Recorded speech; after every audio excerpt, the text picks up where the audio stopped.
Hello everyone, it's Marina. I'm going to do a small share with you today. I decided I wanted to go ahead and do some pregnancy journaling on camera, but I had a small situation because my journal cover got damaged. My kids were playing with it. I had left it in my room, put a movie on in here. It's my fault, but it's okay. I fixed it, and I thought I'd go ahead and do the repair and a little bit of journaling um, at the same time. So you can see if you ever mess up a journal cover, it's still fixable.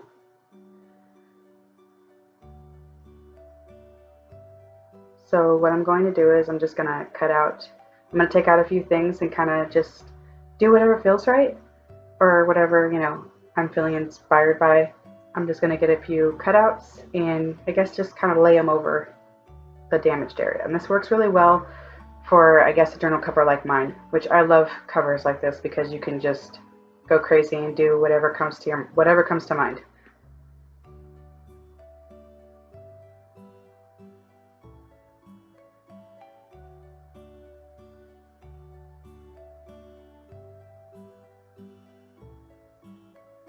So I found a few images I wanted to use, and then I have some washi tape that I set aside. I'm going to go ahead and pick off this extra stuff and just fix the cover a little bit. No special way to do it, just have fun. I glued mine down, and you can use double-sided sticky tape if you want. You can use regular adhesive or whatever adhesive you prefer.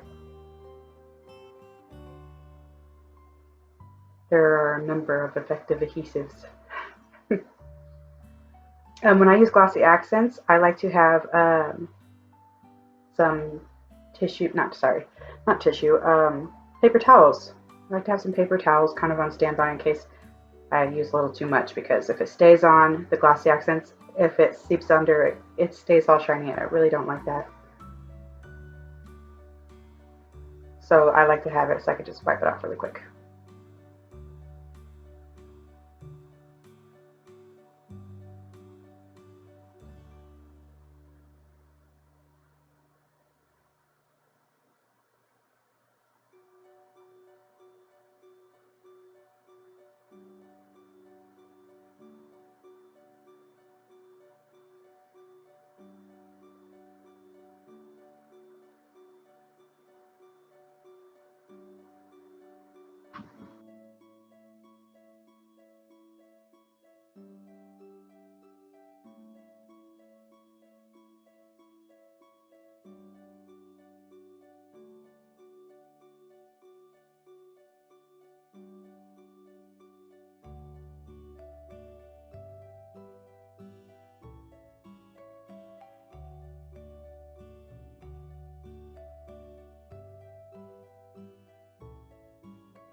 I'm just going to take some lace and glue it down.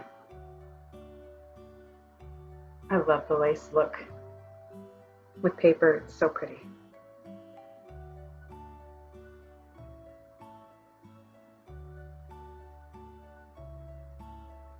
And a fun way to apply your lace, if you haven't tried this before, is actually you can use some double-sided sticky tape for that.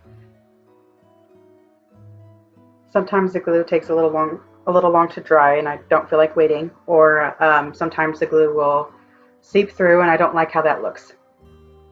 And it depends on what you're in the mood for. I'm going to go ahead and write a letter to baby. Now the parchment paper that I'm using is the same parchment paper you cook on, only I coffee dyed mine a couple times. So when I'm coffee dyeing my parchment paper, I will lay my regular paper over the top, or I'll use it to separate my coffee dyed paper, and it'll just soak up color, and it turns, sometimes, a lot of the time it turns really pretty. So I thought it'd be fun to write a letter to the baby. And I also recommend, if you're going to use parchment paper, because pen does not stick to the parchment paper. Neither does any glue that I've found so far that I've used. it won't hold together because that's what parchment paper is designed for. It's, you know, a non-stick surface. So the only thing I found that really works when I'm trying to write on the parchment paper is the pencil.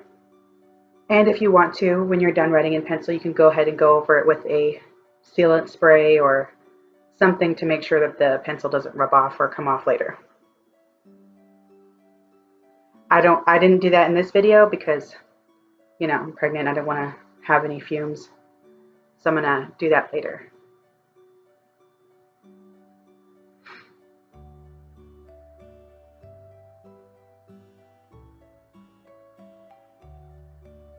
I found that journaling and writing to the baby made me feel a lot better.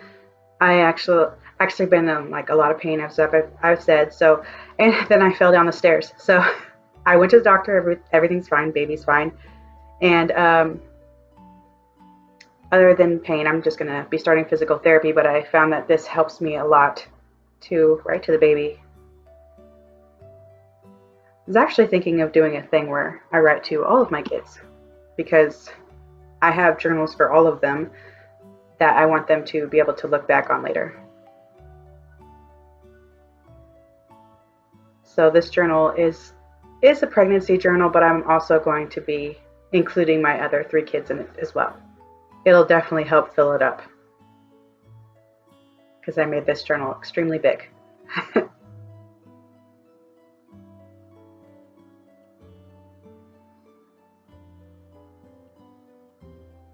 My most favorite part so far is that I can finally feel baby moving, and that makes me really happy as well. And she moves a lot.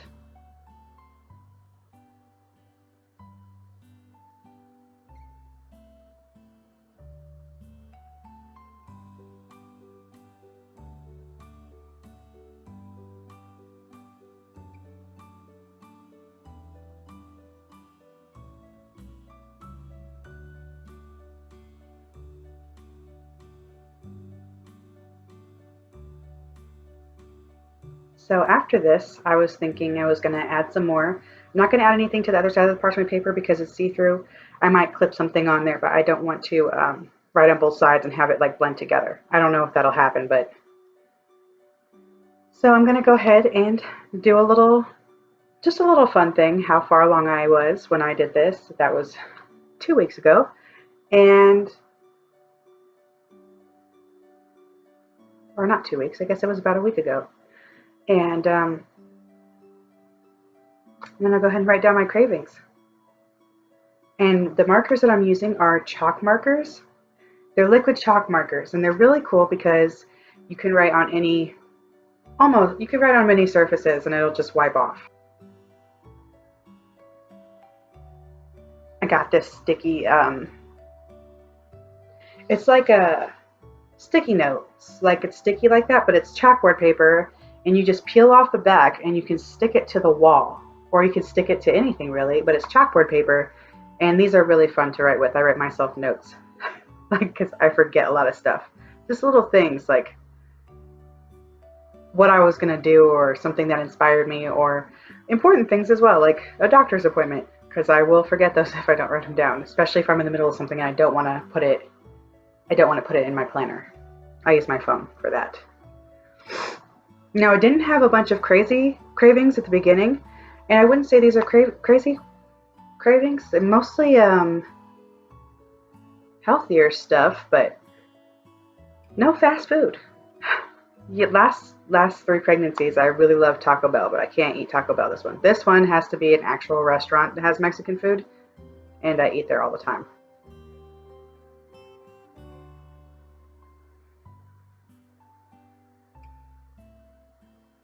Plus, I get sick off of everything. Like if I eat the wrong, like I can't have canned food.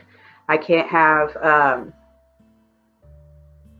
a lot of stuff. Like I can't have a lot of junk food. I can't have. I can't eat fast food either. Every fast food place that my fiance has gone to and gotten his food, I get sick. So my cravings have been chimichangas and tea. Yes, I just got some really awesome pregnancy tea that was recommended to me by my friend Alora, and it is really good because there's no caffeine, so I don't feel guilty about drinking it. Oh, and French bread. I don't know if it's the carbs intake, but I super love French bread, especially when it's got garlic, like butter, garlic, and olive oil, and good, super good. Oh, and seafood. But I wanted sushi when I wanted seafood, which was bad. But out here they have the sushi place where the sushi's you can get either cooked sushi or not cooked sushi, but I haven't touched it yet. I haven't gotten any. Oh, and I have this really weird craving. I have this issue. It's called pica, and I think it's a lack of iron. My doctor just started me on iron because I have an iron deficiency, and I crave toilet paper. So I will chew toilet paper, but it's actually gotten a lot better. I don't like eat a roll a day or anything, and it's all clean toilet paper. It's super gross, I know, but when you're pregnant, you really can't help it. I'm just grateful it's not like bleach or something, because some people will want to eat dirt or bleach or stuff like that. I've actually talked to a few pregnant women who have had the same issues, but um, there's no medical issues as far as the toilet paper is concerned. I just would really like to stop craving it. So hopefully this iron works for me. Tell me, what was your weird craving while you were pregnant? Or have you guys had any pica before? Or know anyone with pica? What was their craving? I hope you guys enjoyed the video. If you have any questions, let me know. And I will see you guys next time. Bye.